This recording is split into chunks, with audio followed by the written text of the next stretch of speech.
Rutledge.com, the creator of the Rutledge Perspective podcast, and now I am the host of the Rutledge Perspective on KCOH-TV, The Boost, and I am so excited. My background in human resources and also in business and consulting has given me the opportunity to share information with all of you, and what we're going to do is talk about the foundational pieces, whether or not you're building a business or you're building a career. It all comes down to strategy and people. If you don't know where you're going, how do you know who needs to be on your team? So please join me, join in the conversation, catch the show both on the radio, on the app, and also on Facebook. And I will be on Tuesdays from 10 a.m. to 11 a.m. Thank you so much for listening. I look forward to seeing you there. Good morning. Good morning. It is Tuesday. Talk It Out Tuesday. I'm so excited. I love Tuesdays. I really do. And this is going to be a good Tuesday because Adrian's in the house. Hello, hello. I'm so excited. I feel like I'm betraying Ben. Yeah, we are still social distancing. Hey, Allison, we are still social distancing. We got Portland in the house. We are still social distancing, so it's just me and Jerry in the studio, and Adrian's on the phone. And I'll bring him in a minute. I want to keep doing our public announcements here. So today is June 30, and early voting has started in Texas. Early voting has started in Texas. It's a primary runoff. Please go get a ballot.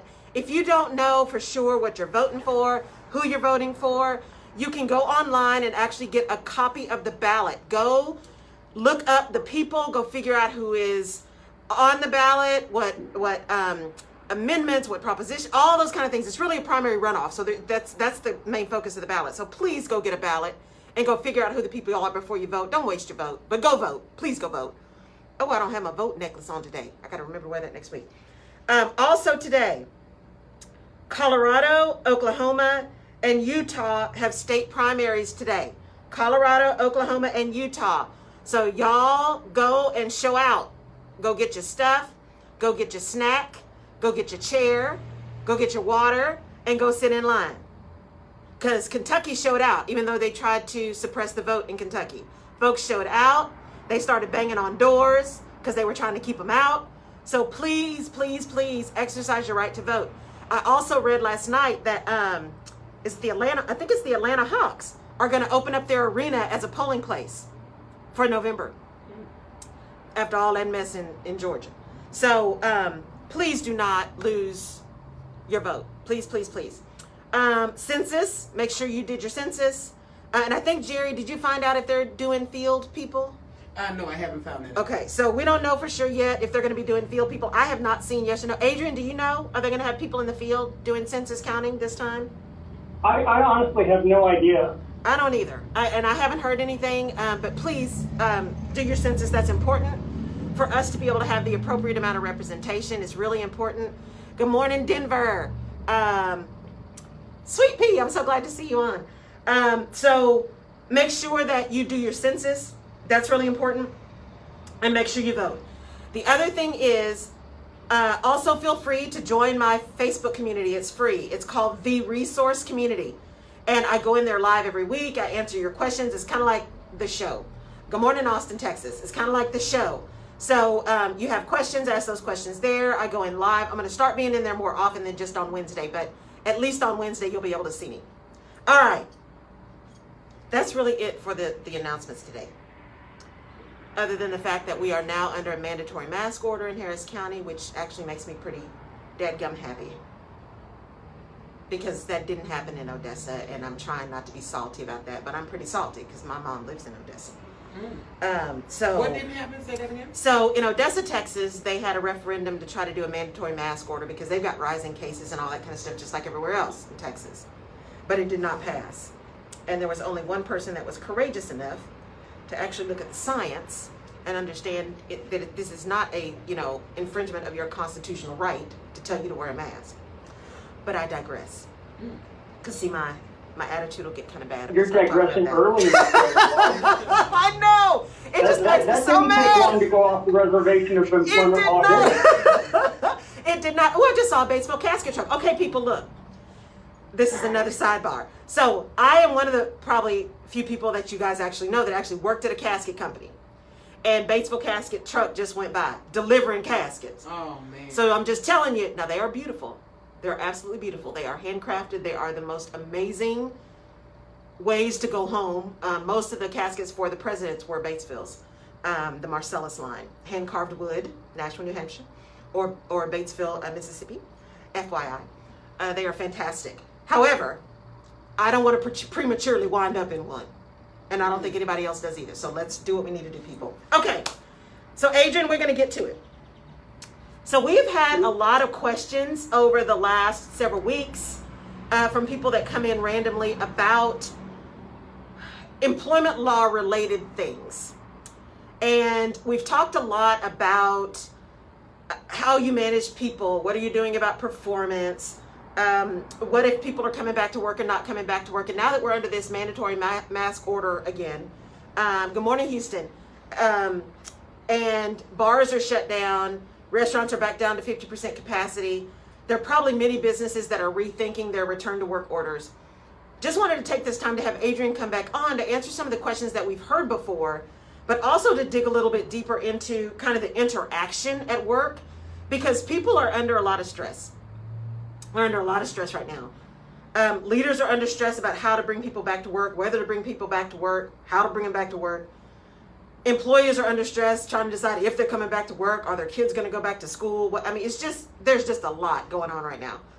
So we want to talk a little bit about what are the things we need to be cognizant of, whether or not you're working in a business, in a nonprofit, in a school, wherever, or if you have your own business, what are some of the things we need to think about? So, Adrian, one of the things that came up last week was if you have someone and you have a performance issue, and you and I talked about this one time before, and hopefully you guys don't get too much noise, but they're doing a lot of the construction at the place that blew up across the street.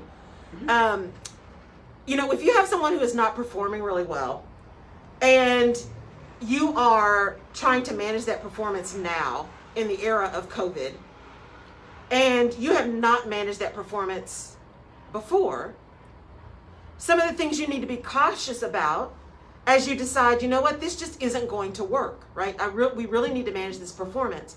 And so maybe, Adrian, talk about a few of the key things for people to think about if you now have someone who is not performing, has not been performing for a while, but now you've decided, okay, I got to do something about it.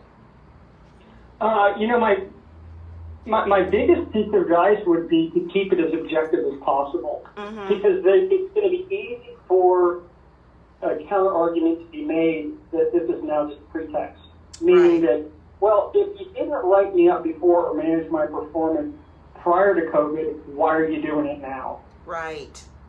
So I think you keep it as objective as possible. If you're fortunate enough to have the resources maybe to get an outside third party, that can give the employer some cover rather than it just being an internal determination. Right. I think that would be helpful. If you don't have that luxury, then you're just going to have to do the best you can. Well, and just so you guys know, because I didn't introduce Adrian, because I know Adrian, I forget that everybody doesn't know Adrian. So Adrian Villacorta is an employment attorney. He does other stuff too, but I use him for employment law here in Houston, Texas. And he's been on as an expert before, and I've had him on my webinars as well. And so while he is an attorney, and we are going to be talking about some things related to employee management, employment law, and those kind of things right now, I want to give a disclaimer that Adrian is not giving any one individual specific legal advice. In order for him to be able to do that, he would have to work directly with you and be able to understand the specifics of your situation. So these are generalizations around the things you need to be cautious about, some things that really are legal pitfalls potentially, so that you know those, but it's not specific legal advice for your specific situation. Please go ahead and ask informational purposes only. And there you go, informational purposes only. And so please feel free to ask your questions and jump in. I love it when you guys do that. So please jump in. So you're right, Adrian, that's really, having something in place, maybe a third party. And there are some small companies now that will do all of your investigations for you. They'll just come in and do it. And they're completely objective, theoretically, right? In theory, although they are getting paid by the employer. There you go. So even doing that, you just have to be cautious. So let's take the other side of it, Adrian, from the employee side. So let's say I have not had a performance issue. Like, I've actually been a good employee. All of my reviews have been good. Everything's been great. I'm getting along with my boss. I actually come back to work. Everything seems to be going well. But then all of a sudden, now I've got performance issues. And what I'm concerned about, and the reason I bring this up is because of the situation we're in now, what I'm concerned about is this has nothing to do with my actual performance, but it has things to do around microaggression or bias, or they're just trying to get rid of somebody and they decided it was me. If you're an employee and you're feeling that those kind of things are happening, and from you as an attorney, what are the things that employees need to be cognizant about as they are potentially battling what they think is unfair treatment, legitimate unfair treatment?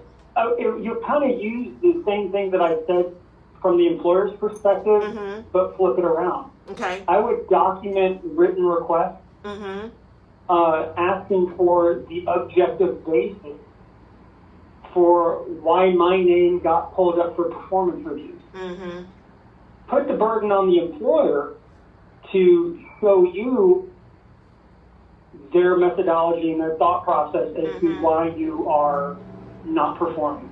Right. It's all about communication, right? And asking the question. Absolutely. Yeah. So let's dig a little bit deeper, because you and I actually have not talked about this. So this might be a little dangerous because I don't know what Adrian's going to say.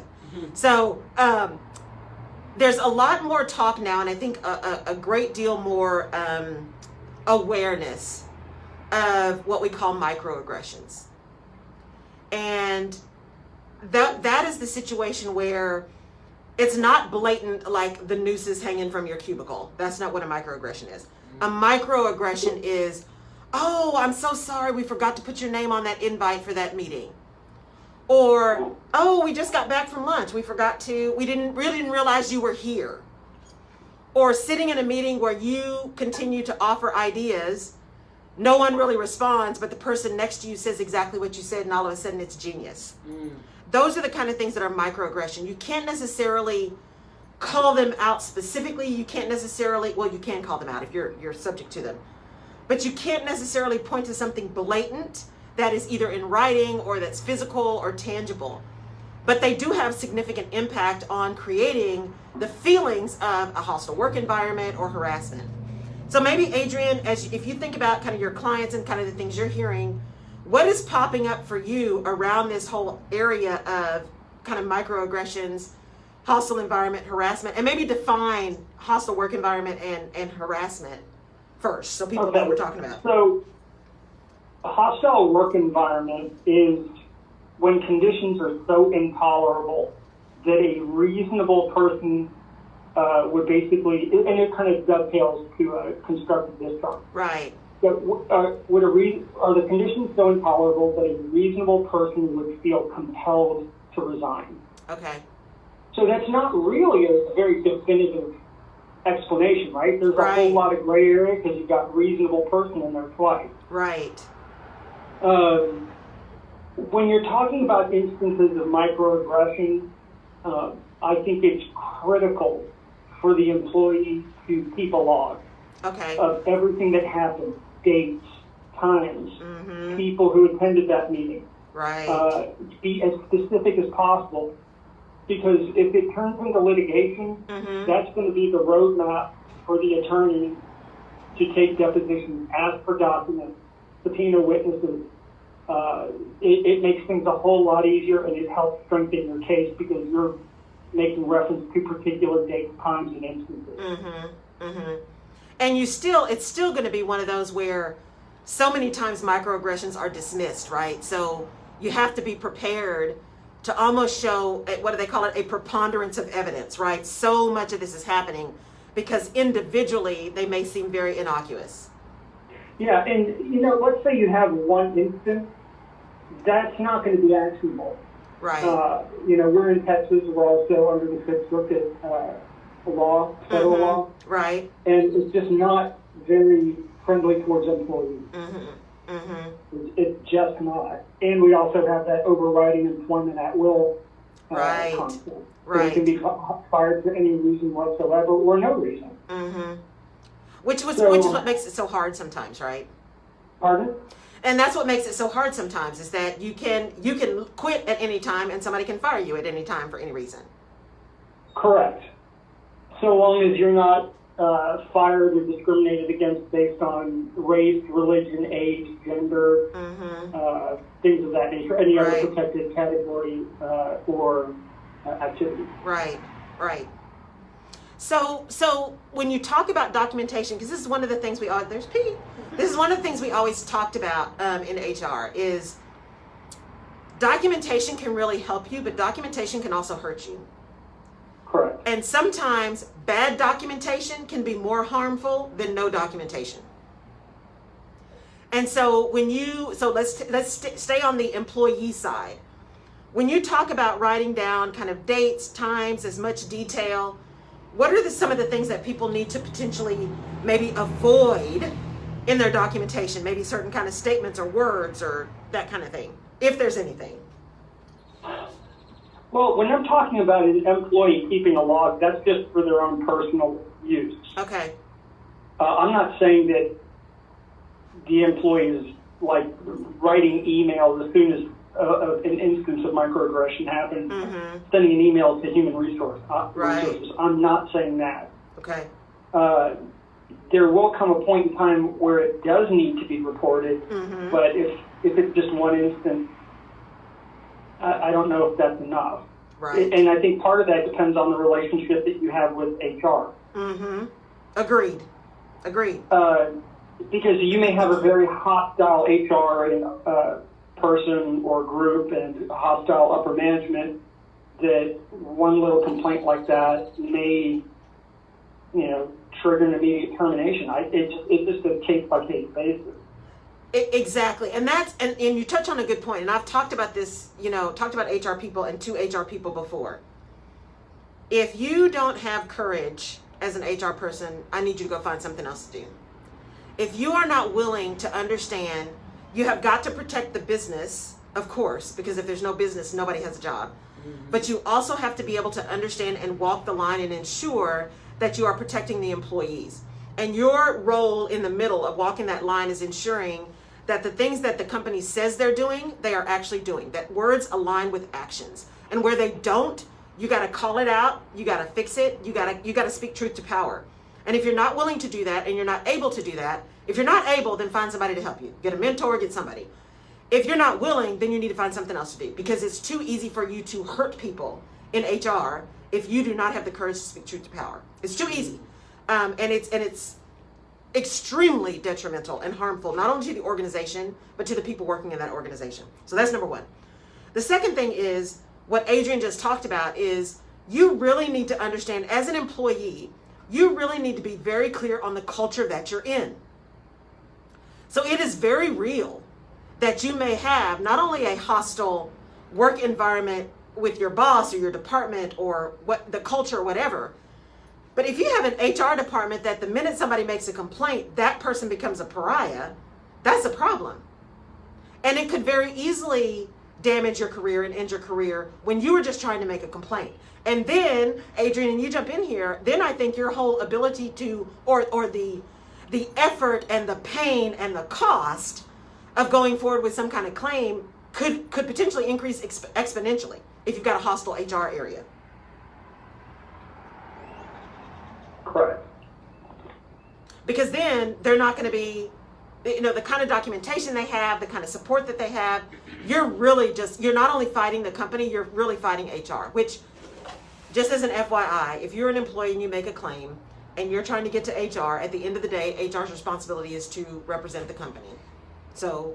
And keep in mind that if you're an employee and before you start thinking about making a complaint, you may work for a small company that doesn't have HR. Right. You need to count up the employees, including the owners and subcontractors, generally speaking. And if there aren't 15 or more employees, quite frankly, I wouldn't bother making a complaint, because the state and federal statutes do not Yeah. apply to that employer. Right. That's exactly right. And then what you're doing is you're just giving the employer an opportunity, like, well, now we have a problem, pal. I'm going to get rid of you. Now that's a really good point. And that's why, you know, when you're starting a business, there are things you absolutely need to be careful of, and things you need to do as a small company up to 15 people. But at 15, laws start to change. Then they change again at 25, and they change again at 50. And so, you know, you got to really think through, if you're an employee, what size company are you in? What impact does that have on my ability to make claims, to manage my career, to not have, you know, issues? You need to understand what kind of situation you're in. Now, talk a little bit more, Adrian, about constructive discharge, because I don't think people know what that really means, and the situations around it. Okay, so constructive discharge is when you are working for an employer. Technically, they don't fire you, but you quit. And if you quit, because technically if you quit, then there's not what's referred to as an adverse employment action. Right. If there's no adverse employment action, you don't have an employment law case against the employer. Constructive discharge fills that gap. So if you can show that you had to quit because the conditions were so intolerable that you were basically forced to resign, it will count or be considered a termination under the law. Right. And then you have all the rights having been terminated. And then you satisfy one of the requisite elements, and you can sue them as long as you can satisfy all the other elements. Well, and here's what's important about constructive discharge, because I actually had a constructive discharge case in one of my roles years ago. And this was a person who, and it gets back to Adrian's conversation about documentation, just on the employer side. We had a person who really was not performing, who was pretty toxic. And the leader, who happened to be a vice president, was trying to manage this person's performance. And it just got worse and worse and worse and worse. And every time we tried to have a meeting with the person wouldn't show up, or the person would be sick, or you start the meeting and they start crying. I mean, it was just all the classic stuff that happens. And in the very last meeting, we finally decided, you know, and this is a decision employers have to make. We decided the risk to our organization of having this person stay in our organization is much greater than the risk that we take of a claim after terminating her. And so we set up a meeting with this person, and it was the vice president and myself were in this meeting. And I had a feeling, this is what I mean about, I've talked about before, the value of experience and the value of a gut. So the person had left the meeting, had gone to the restroom. We were waiting for them. As they came out of the restroom, I thought, I think this person has a tape recorder. And so, Adrian, I'm going to ask you about that shortly. So I think this person has a tape recorder. But I didn't say anything. A tape recorder. They could record the conversation. Hidden, of course.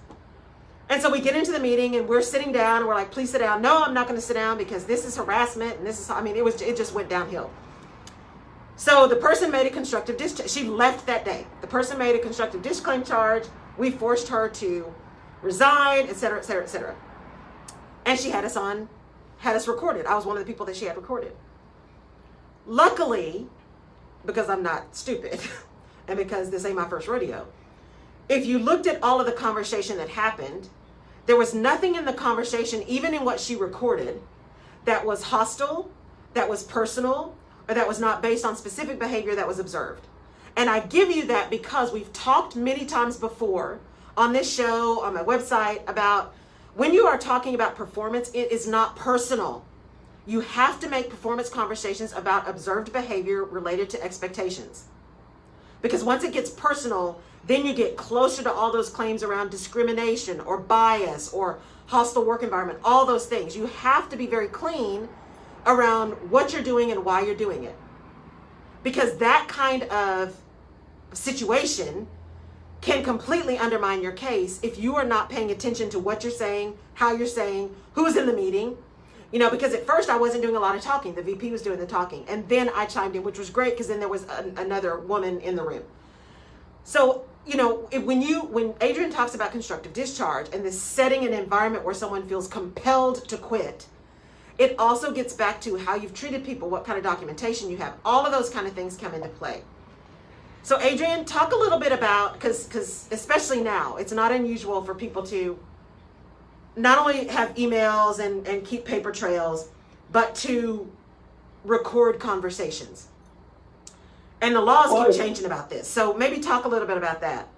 Yeah, well, if I'm the employer or HR, yep, and I suspect that an employee is recording a conversation, the very first question that comes out of my mouth is, are you recording the conversation? Are you recording the conversation? Exactly. Yep.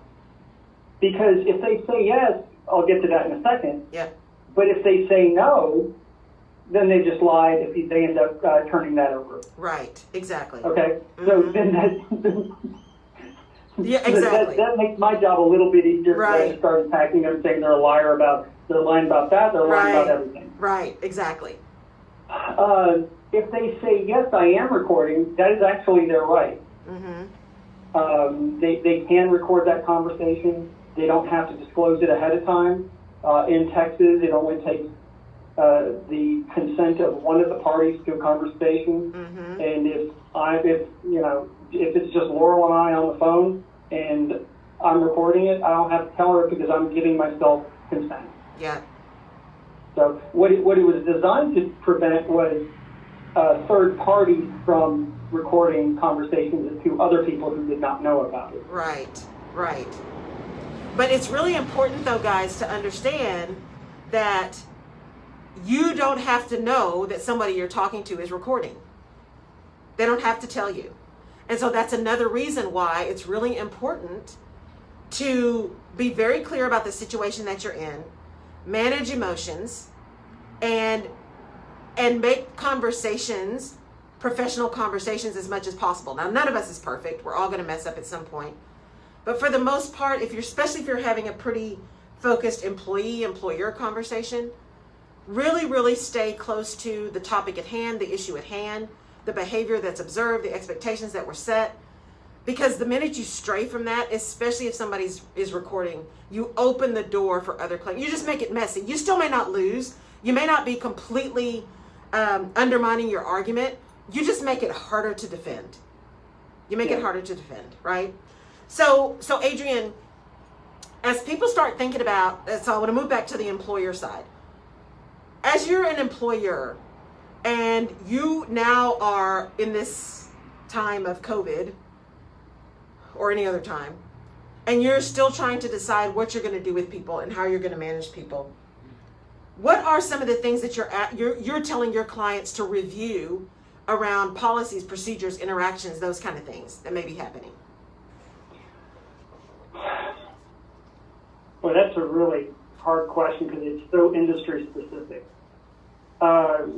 When it comes to managing employees, I'm telling, and especially, let's just focus at least for right now on the hardest decision employers have to make, and that's layoffs. Yep. I think you need to go through an analysis of what your essential business functions are. Mm-hmm. You've got to determine who are the key employees and work down from there. Right. And we're going to skip the whole furlough, temporary layoff Right. situation. Let's just stick with permanent layoff. Mm-hmm. The employer has to understand that they're not going to be completely immune from claims. Right. It's just not going to happen. Right. The best thing an employer can do is hope to try to mitigate the risk. Right. And I think it's critical for employers, if we're talking, especially of larger companies, Mm-hmm. that you retain people like yourself, Laurel, Mm-hmm. when you can, and other people with a business background, maybe a consultant, say, okay, this is what we have to keep, Right. and this is where we can try to whittle down some staff. Mm-hmm. And then on the back end, or at least in the middle of the process, get some legal counsel involved to make sure you're doing it the right way. Right. So we start getting together spreadsheets on all the people who are going to be terminated, ages, do they have a disability, race, religion, Right. if you know, Right. to see how that looks. Right. And, you know, but you could always, there's not necessarily a perfect way to do it.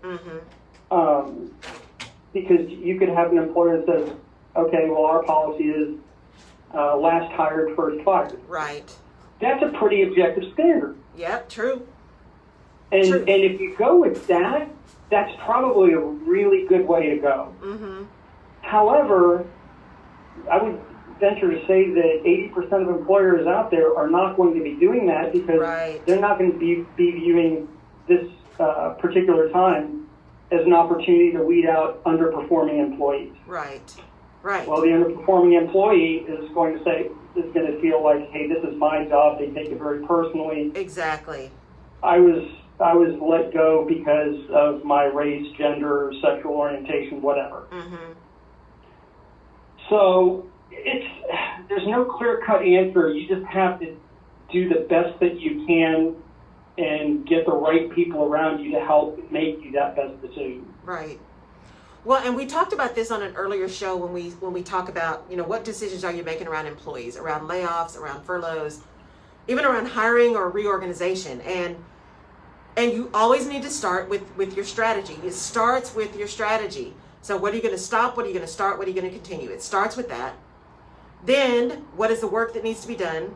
Then what are the skills that are needed to do the work? Then where do I have those skills in my business if I do? And then you talk about the people. Because if you start it with the people first, it's emotional. And it's more likely that you will get into a situation where you've made an emotional decision that may have some discriminatory pieces to it inadvertently, not intentionally, but inadvertently, because you didn't start with something objective first. If you start with the emotional first, your decision is going to be emotional. And you can't be emotional in employment decisions. That doesn't mean you can't be compassionate. The two are not mutually exclusive. You can still be compassionate. You can still care. You can still be concerned. And you can still separate your emotion that keeps you from making decisions that ultimately are going to cause you, the company, problems later on, and that employee problems later on. So start with the business situation first and then move to the employee situation. Because the other way around is just fraught with issues. Always. So the other thing, Adrian, as we think about kind of the employer piece, that I think often we forget or we don't think about is consistency. So one of the things you just said was, say you decide to do last hired, first fired. And that actually is really clean. But it's only really clean if you do that consistently, right? Correct. Because the minute you deviate, then you have inserted potentially some kind of bias in your decision. The minute you fire that person that you hired 20 years ago, but all your documentation says last hired, first fired. And so your ability to defend that, again, it's about risk management, your ability to defend that is pretty slim because you haven't been consistent. And consistency is king. So even if you're consistent, Adrian, I've had this conversation, as long as you're consistent, even if you're consistently wrong, maybe the fine is less. You might still have to write a check, but maybe you don't have to write as big a check. Because you didn't discriminate, you treated everybody bad. Right? and actually, you know, the law doesn't require employers to treat employees well. The law does not require employees, or does not, it wasn't drafted to ensure that employees have a happy, fun work environment. Right. I love that. I hope y'all heard that. That is not in the law. Like all these people saying it's constitutional right not to wear a mask. It's not in the law that you have to be happy at work. My friend Kevin says it's called work for a reason. Right? It's not. Exactly. It's not called vacation. It's called work for a reason. So, you know, there's nothing that says you have to do that. And what an employer owes you is a day's pay for a day's work. That's it. And an environment that's safe, right? According to whatever regulations they're guarded by. Those kind of things, right? But they don't owe you benefits unless they reach a certain level and there's certain things, you know, federally mandated. They don't owe you vacation. They may owe you sick time now. They don't owe you a company party. They don't owe you any of that stuff. Swag, none of that. They do that because they want to create a culture where you want to stay and you're happy. Because happy people are more productive people. If they're smart. If they're smart. If they're smart. And it's not always about money either. Do they owe you warning? Like we have someone here whose job was switching over to be home based, and now they're changing their mind, and that employee prepared the home based office and assumed that they were going to be working from home, but instantly they said, no, we're going to come back to the office. That's a good question, Adrian. I mean, that's a really good question. Yeah. Thank you, Jared. I don't know so much that they owe you warning, because again, at least in Texas, it's employment at will. But it's good practice to warn people, I would think, Adrian, right?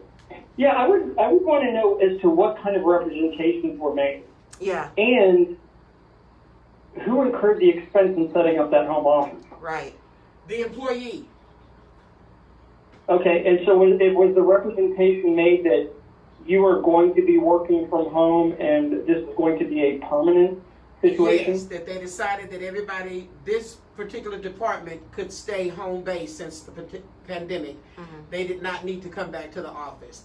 And this person decorated and put in the remodeling for their basement. They're in St. Louis, for their basement to be their office. Good morning, St. Louis. So Adrian, they put it in based on. Oh, you said that was St. Louis, Jerry? Yes. Yes. Yeah. So I don't know what the laws are in St. Louis, but a potential argument, or in Missouri.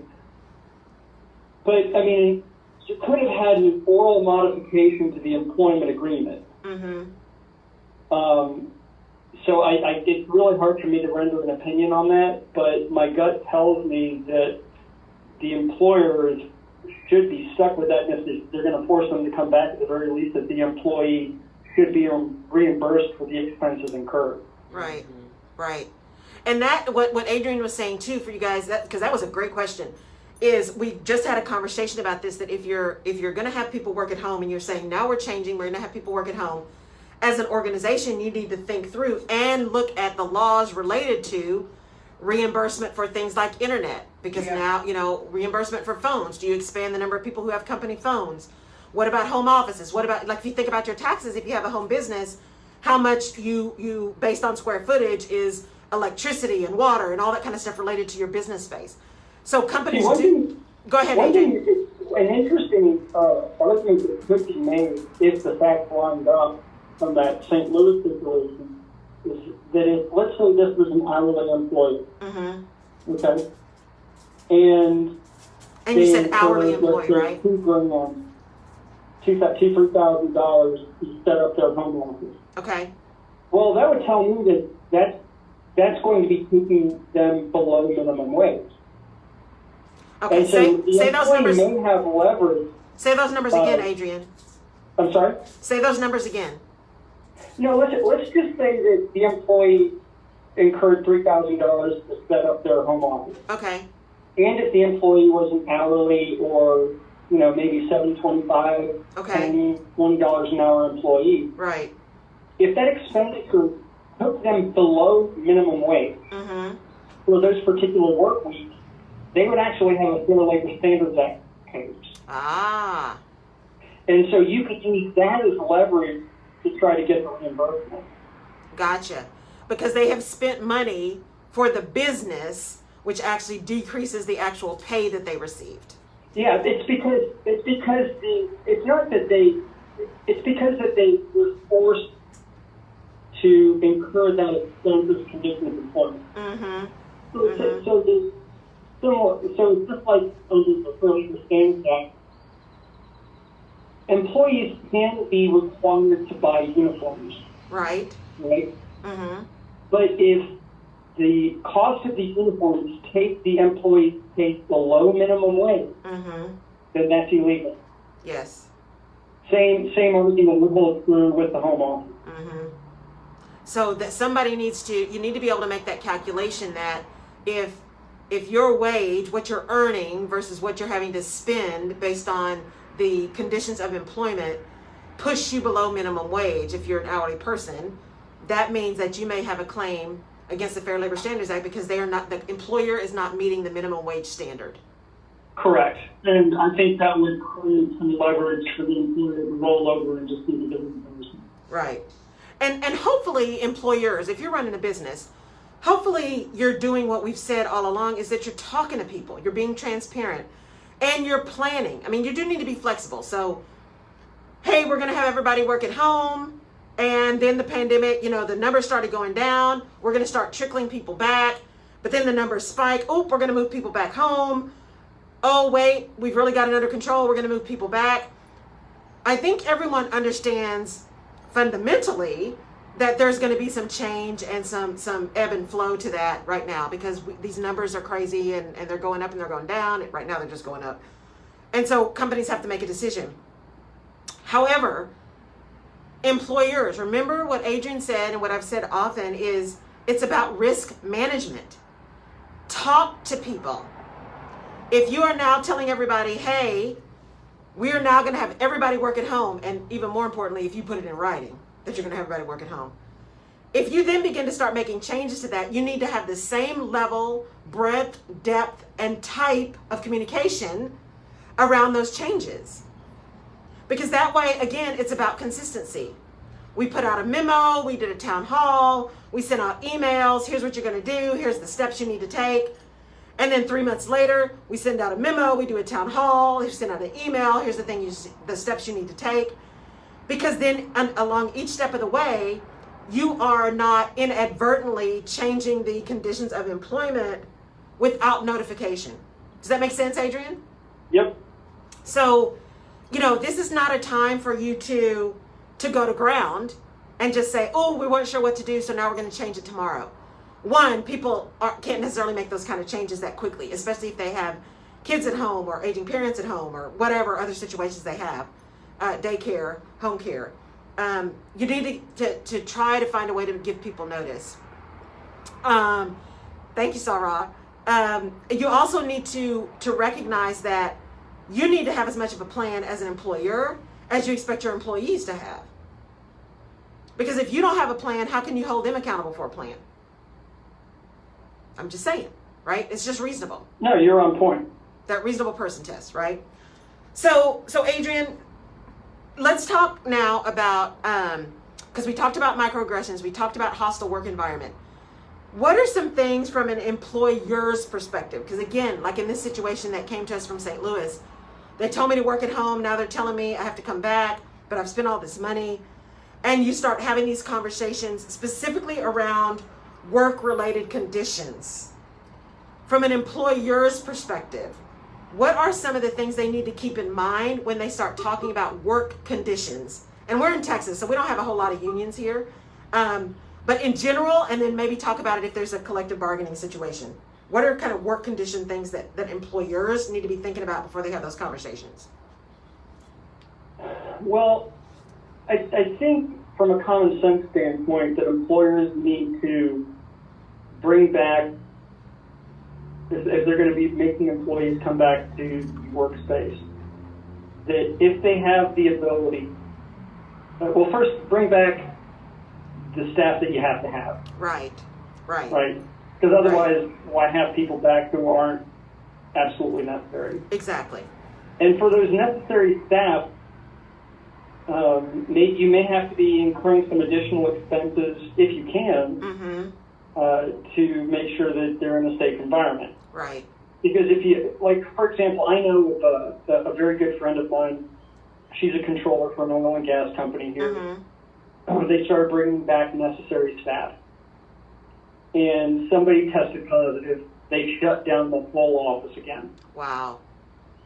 Turns out that, there was a report of a test, ended up turning back negative, then everybody came back. Okay. But the very first report that somebody was exposed to somebody who had tested positive, they shut it down. Yeah. And everybody went back to working at home. So I think, to your point, Laurel, you have to be flexible. Yes. Yes.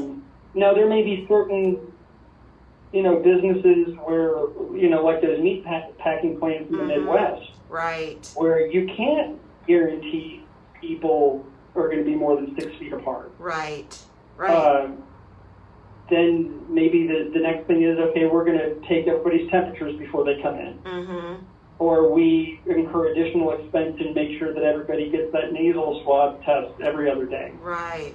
There are lots of things you can do. I mean, we've talked about it before. I would be very vigilant in following whatever the CDC, Yes. Department of Labor, and the EEOC are putting out there on their website. Things are Right. constantly changing. Right.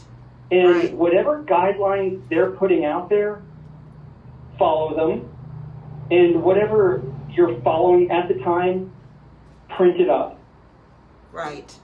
Right. Because it's going to have a time and date stamp on the bottom of that document. And you save that and keep a rolling file. Because if something comes back later and they say, well, you didn't do X, Y, and Z properly, well, you can pull out your file and say, well, look, I was following CDC guidelines and here's the time and date stamp. Right. I wasn't acting in an arbitrary or capricious manner. Mm-hmm. And so I think that's just the best an employer can do. Well, and those things, just as a reminder, guys, that's the CDC, cdc.gov, I think it's .gov. The EEO, that's EEOC.gov. The Department of Labor, DOL.gov, and OSHA, OSHA, Yes. OSHA.gov. And you want to get on their websites. They all, especially now, have some kind of newsletter or alert system. Get those and start having those come to an email, especially if you're an employer. Even if you're an employee, I'm all about education. So you need to be educated too. Just like educate yourself before you vote, FYI. Follow those. Knowledge is power. Right. Knowledge is power. Follow those organizations because, especially now, as Adrian said, things are changing all the time. However, also, as Adrian has said, this is about risk mitigation and about consistency and about documentation. If you go to these organizations that are the authorities right now and you follow their guidelines and you print out on this date, this is what the CDC said we had to do, you put it in your rolling file. If somebody comes back and makes a claim and said, I got sick or I got hurt during that particular date, because you didn't do X, Y, Z, you can pull out your file and say we were following the guidelines as of that date. Yep. So you may or may not win, but the likelihood of you winning is much higher if you can prove that it was not arbitrary. So please go follow those things. Thank you for that reminder, Adrian, because that's important. Because those are the authorities right now: the CDC, the Department of Labor, the EEOC, and and OSHA. Especially if you're something like a meatpacking plant or something that has to follow OSHA regulations. Yeah, don't be relying on guidelines that you find on social media like Instagram or Facebook. Please don't. Google. Can I ask this question since Yes. we are in the middle of a pandemic and the numbers have gone up? For teachers in schools starting back in August, what if they're saying they don't feel comfortable or safe going back and there has not been anything put in place by the school district to assure their safety? Can they still lose their jobs if they don't return? That's going to be a completely different issue because they're a union and they're going to be subject to a collective bargaining agreement. Mm-hmm. And you'd have to look at the conditions of that CBA. Yeah. Yeah. Okay. And there's Yeah, no reason. I don't know the answer to that. And I'd have to look at the particulars Yeah. of the collective bargaining agreement. And there's no reason, though, even under those circumstances, that teachers can't be asking, what are we doing? What is the plan? We haven't seen anything. We haven't seen anything posted on the website. What, how are we going to come back? What are the classrooms going to look like? What is the timing going to look like? You should be asking questions. And you should expect answers. You don't have to be belligerent about it. You don't have to be disrespectful. But it is not unkind to be clear. Yeah, I mean, the person you'll want to be asking if you're a teacher is your union representative. Yep. Yep. Because in theory, that's what you pay a union rep for. In theory. Yeah. Mm. In theory. In- And if you're in the administration area where you're no longer covered by collective bargaining, you need to be going to the superintendent Correct. or their representative and saying what's going on. But it is not unkind to be clear. It is not unkind to say, and it's not insubordinate to say, hey, I really want to understand what our process is going to be, how we're going to maintain safety for us and for our kids that are coming back. What's the plan? What happens if it goes up again once school gets started? What happens if we notice that kids are getting sick? Or what happens if I get sick as a teacher? There is no reason why you can't ask those questions and expect some kind of plan. That's not unreasonable. It's not unreasonable. Was there another question, Jerry? No. Okay. All right, so let me check my time here. So we got about 10 minutes. So Adrian, as we also kind of conclude and come to the end of this particular one, and thank you so much for coming on again, because we had a lot of questions coming up around employees and employers and employment law and all that kind of stuff. What are, from your perspective, some really key things in all this craziness that's going on?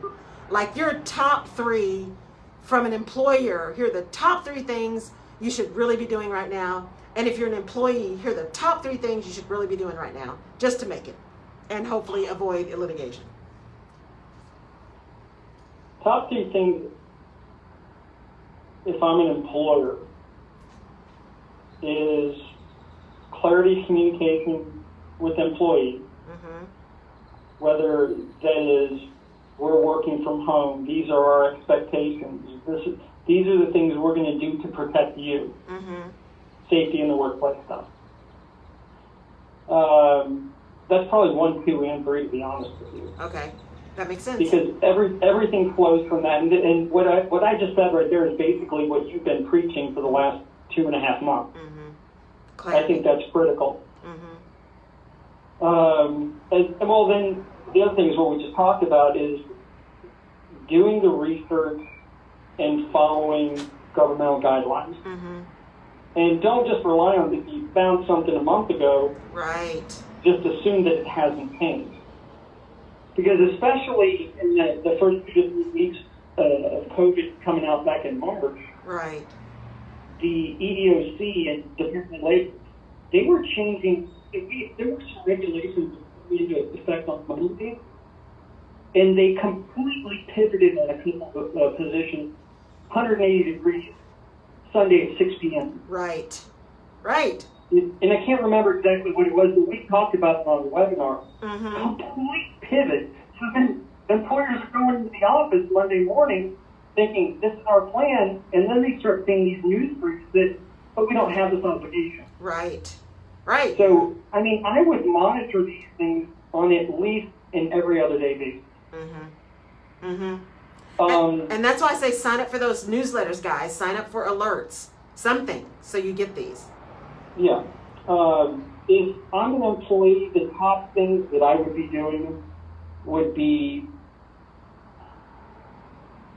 doing as best for the job as that I can. And take away any opportunity for the employer to not think that you're indispensable. Right.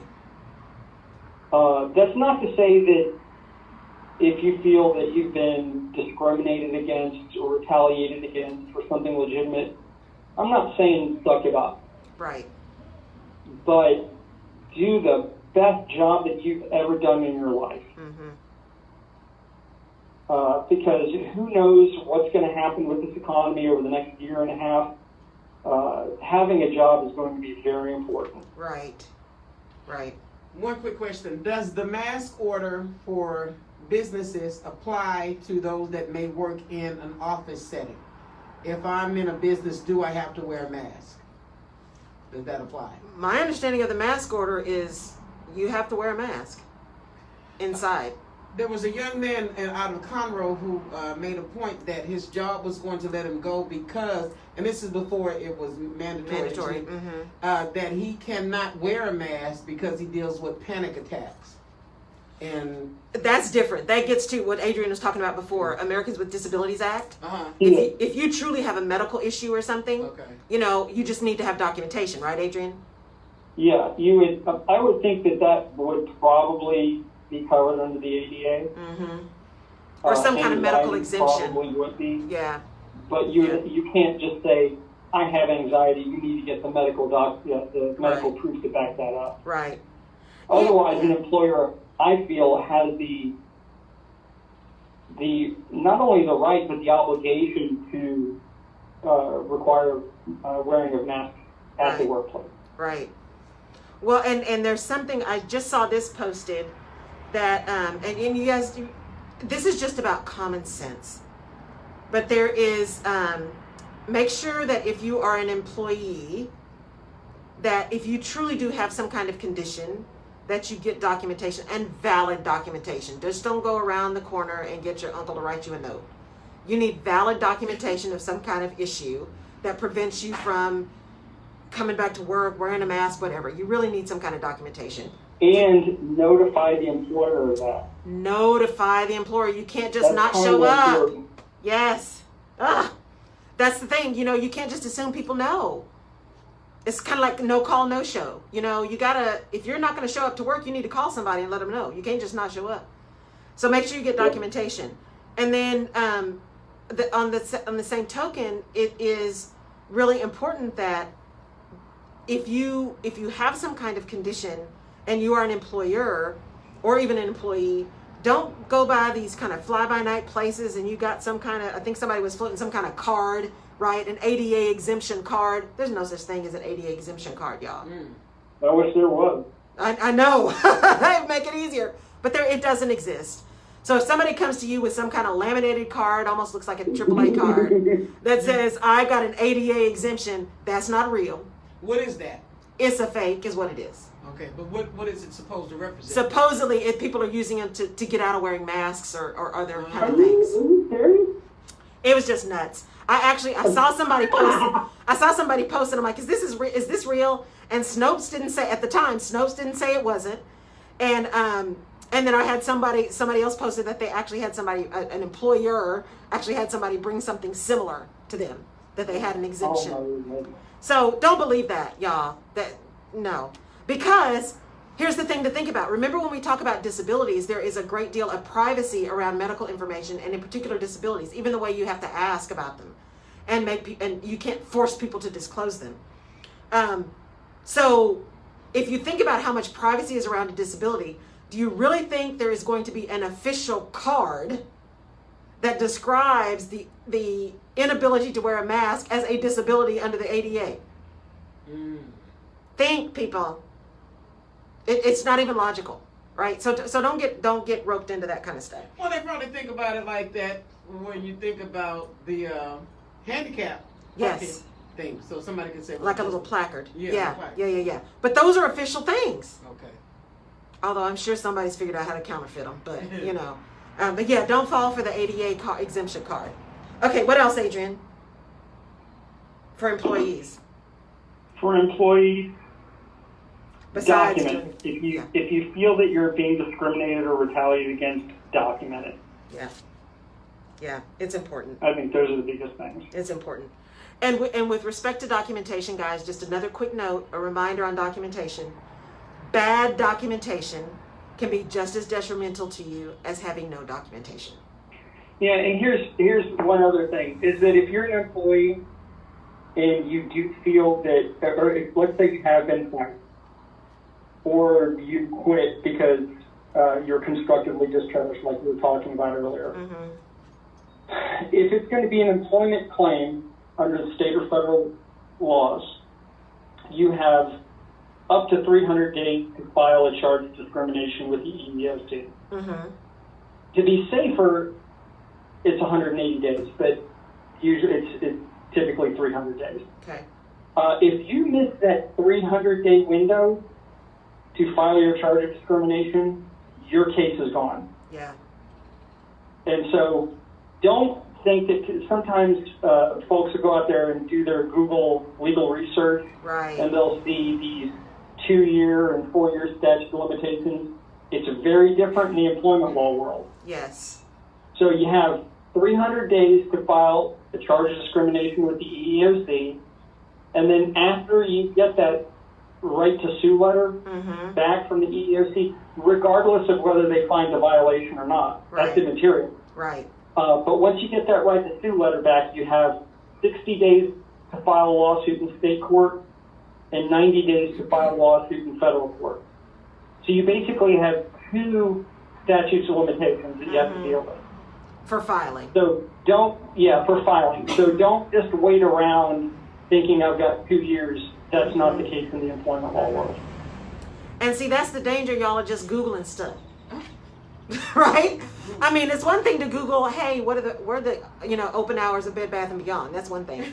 But if you're Googling, legal information, I would respectfully suggest that you verify that with an expert before you just take what Google gives you, even if it's Wikipedia, gives you as gospel. Just trust but verify, as they say, right?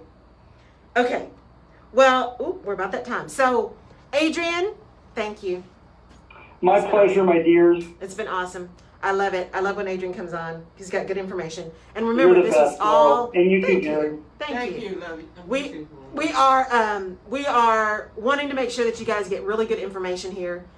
If you have questions, feel free to send those. Put them on my Facebook page. Put them on KCOH's Facebook page. I'll look for them. Join my Facebook group, the Resource Community. I'll be in there live every week answering questions. And we'll have Adrian back on again. He's our resident employment law expert, so we'll bring him back on maybe once a quarter, once a month, something. We'll figure out something. Get him back. Can we also mention that he'll be on taking Ben Hall's place on Thursday? Yes. So watch the Ben Hall Legal Hour with Adrian via we're Corta. We're going to be talking with the former HPD cop. There you go. So should be interesting. Don't miss that show. All right, you guys. Thank you so much for tuning in. I appreciate it. And I will catch you. And yes. I want you to be available by phone for Thursday as well, if you don't mind. Absolutely. I should be around. What time? 8 to 9. Oh, yes. I should be fine. Yep. I'll call you tomorrow. Awesome. All right, guys. Thank you. We'll see you next week. All right. Take care. Bye. Bye.